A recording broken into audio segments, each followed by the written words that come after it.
สบายดี ขอต้อนรับสู่รายการเรียนรู้กฎหมายลาว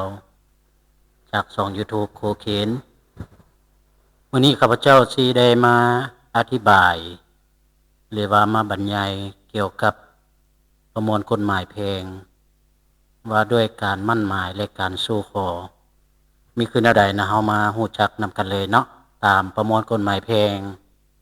ในมาตราที่145ได้กำหนดเอาไว้ว่าเนาะเมื่อคู่เบาสาวฮักมักกันแต่ยังบ่ทันได้มีความพร้อมในการแต่งดองกันนั้นทั้งสองฝ่ายก็จะเฮ็ดบทบันทึกตกลงกันเกี่ยวกับการมั่นหมายตามฮิตของประเพณีโดยฝ่ายชายจะนำเอาทรัพย์สินวัตถุมีค่าไปไว้นำหรือบ่ไว้นำฝ่ายหญิงก็ได้การมั่นหมายจะเฮ็ดหรือบ่เฮ็ดก็ได้แต่บ่ได้มีผลสะท้อนทางด้านกฎหมายอันนี้มันการมั่นหมายที่ว่าได้กำหนดไว้ในประมวลกฎหมายแพ่ง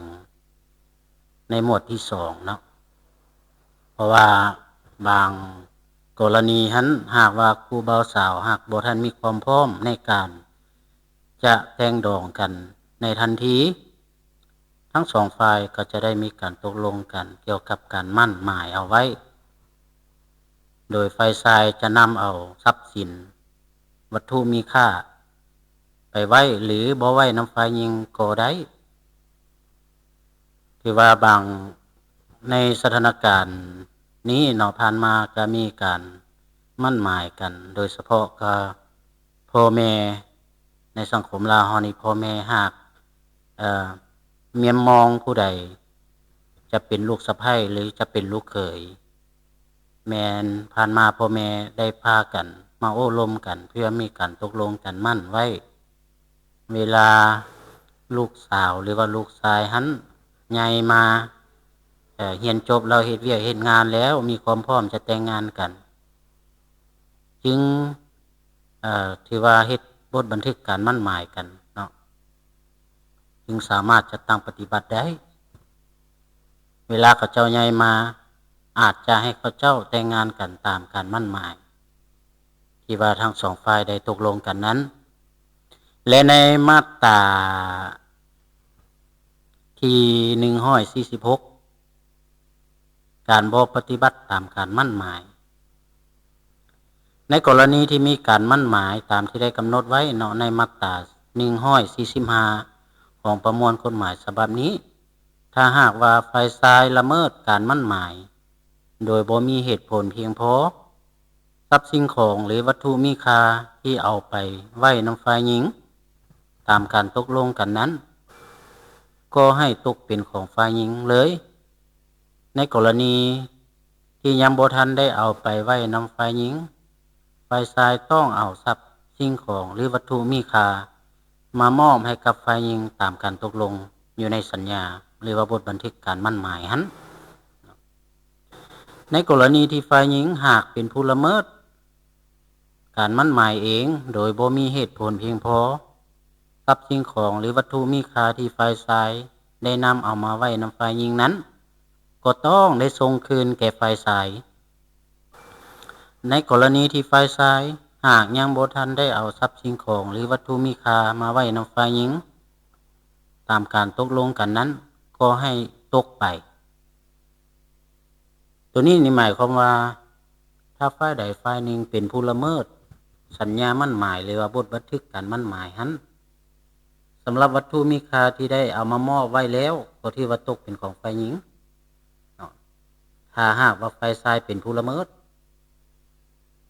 ถ้าหากฝ่ายหญิงเป็นผู้ละเมิดเนาะทรัพย์สิ่งของหั้นที่ได้นำเอามาไว้นำฝ่ายหญิงหั้นต้องได้ส่งคืนให้กับฝ่ายชายถ้าว่าได้มีการมอบแล้วเนาะถ้ายังบ่ทันได้มีการมอบก็ที่ว่าให้ตกไปในกรณีนี้เนาะหากฝ่ายใดฝ่ายหนึ่งละเมิดอันนี้มันปัญหาเกี่ยวกับการมั่นหมายบัดนี้เฮามาเบิ่งเรื่องการสู้ขอเนาะเป็นอะไรในมาตราที่147เกี่ยวกับการสู้ขอการสู้ขอนั้นบ่าวสาวหากมีความฮักมักตกลงจะเอากันเป็นผัวเมีย เนาะอ่าฝ่ายซ้ายเนาะฝ่ายซ้ายต้องได้เอาพ่อแม่เฒ่าแก่ลุงตาหรือการจัดตั้งของตนไปสู่ขอนำเฒ่าแก่พ่อแม่ลุงตาฝ่ายหญิงตามฮิตของประเพณีเพื่อตกลงเกี่ยวกับค่าดอง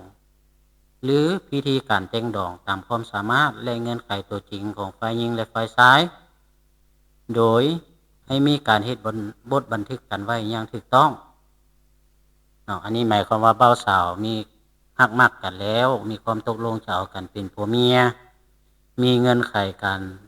เอากันเป็นผัวเมียตามที่ได้กำหนดไว้ในประมวลกฎหมายแพ่งหั้นหนึ่งก็คือมีความสมัครใจมีความฮักมักของคู่เบ่าวสาวสองมีอายุแต่18 ปีขึ้นไป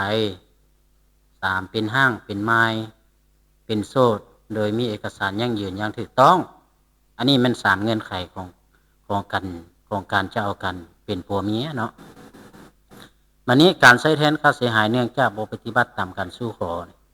ในระยะผ่านมานี่ก็มีปรากฏการณ์เรื่องการละเมิดการสู่ขอนี่หลายเมื่อสู่ขอไปแล้วฝ่ายหญิงหรือว่าฝ่ายชาย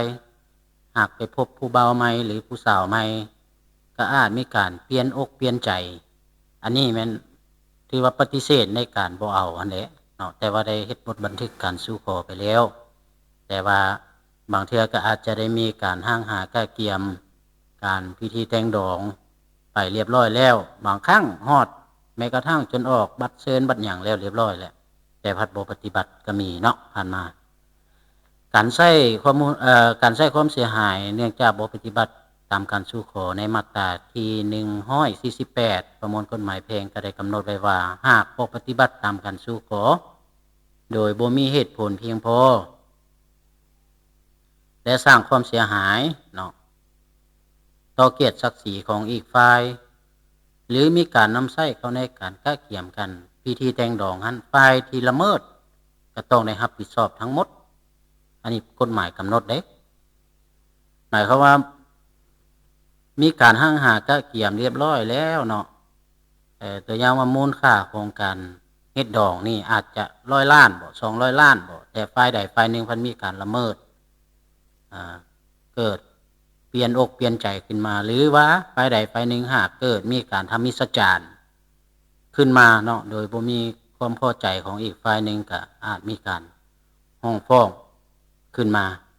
เนาะก็สั่นฝ่ายที่ได้กระทำความผิดหรือละเมิดนั้นก็ต้องได้รับผิดชอบความเสียหายที่เกิดขึ้นทั้งหมดเนาะสำหรับมาตราต่อไปเนาะที่ว่าเกี่ยวพันกับการสู่ขอเนาะแน่นอนและเนาะในการฮักมักกันนี่หรือว่ามีการสู่ขอเกิดขึ้นแล้วอาจจะมีการร่วมประเวณีก่อนการแต่งดอกในมาตราที่149ได้กำหนดการร่วมประเวณีก่อนการเอากันเป็นผัวเมียเนาะที่ว่าบ่าวสาวนี่อยู่ในระยะที่ว่าสู่ขอหรือว่ามั่นหมายกันนี้นะตามกฎหมายแล้วเนาะเพิ่นบ่อนุญาตให้นอนนำกันเนาะเพิ่นบ่อนุญาตให้ร่วมประเวณีกันเพราะย้อนหยังเพิ่นจึงห้ามเพิ่นห้ามอันที่1ก็เพื่อบ่ให้มีปัญหาตามภายหลังโดยเฉพาะแม่นการถือพามารนี่เนาะมันจะสร้างความผลกระทบในทางลบต่อกับเด็กที่อยู่ในท้องแม่หั้นเนาะเด็กเกิดมาอาจจะบ่มีพ่อหรือแม่มีการหย่าร้างกันอยู่คนละที่ละบอนเฮ็ดให้เด็กหันบ่ได้รับการเลี้ยงดูตามเท่าที่ควรหันเนาะอันนี้มันเพิ่นเพื่อการปกป้องเด็กนั่นแหละเนาะเพิ่นจึงห้ามบ่ให้มีการร่วมประเวณีการแต่งดองก่อนการแต่งดองแต่ระยะผ่านมามันก็ห้ามกันบ่ได้เนาะเรื่องการร่วมประเวณีนี้เนาะกฎหมายห้ามแต่คนส่วนใหญ่แม่นบ่ปฏิบัติเนาะถ้าหากมีการร่วมประเวณีก่อนการแต่งเอากันเป็นผัวเมียเนาะถ้าหากฝ่ายซ้ายบ่เอายิงสู้เป็นเมียแล้วตายสู้นั้นก็ต้องได้ปัวแปลงจิตใจฟื้นฟูสุขภาพจิตเนาะทำอูสู้ก่อนให้กับครอบครัวของฝ่ายยิงสู้เนาะตามประเพณีเนาะในกรณีหากฝ่ายซ้ายบ่เอา ในกรณีที่ฝ่ายหญิงยิงสู้หากบ่เอาชายสู้เป็นผัวเนาะในกรณีนี้ก็จะบ่มีการเสียค่าผัวแปลงจิตใจเนาะหรือว่าค่าเสียหายอื่นๆหันเลยเนาะอันนี้หมายความว่ากฎหมายเพิ่นปกป้องแม่หญิงกับเด็กหากว่ากรณีที่ว่า